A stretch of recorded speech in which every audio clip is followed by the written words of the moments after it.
ગેડ પંથક માટે 1534 કરોડની જાહેરાત ઉપર કોંગ્રેસ નેતા પાલ આંબલિયાએ નિવેદન આપ્યું છે।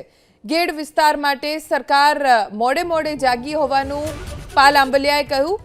ગેડવાસીઓની લડતના કારણે સરકારે જાહેરાત કરવી પડી। 1534 કરોડના કામોના રોડ મેપ સરકાર કેમ જાહેર નથી કરતી?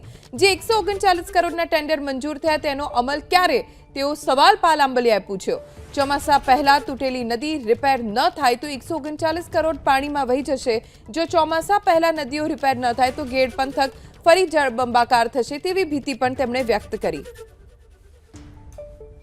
જે આ 139 કરોડની જાહેરાત એના ટેન્ડરો પણ સવાલ એ છે કે ચોમાસું માથે આવી ગયું છે। આ તૂટેલી નદીઓ જે છે એને રિપેર સરકાર ક્યારે કરશે? જો નદીઓ જ રિપેર નહીં થાય તો ફરીથી આવતા ચોમાસાની અંદર ગેડ જળબંબાકાર થશે।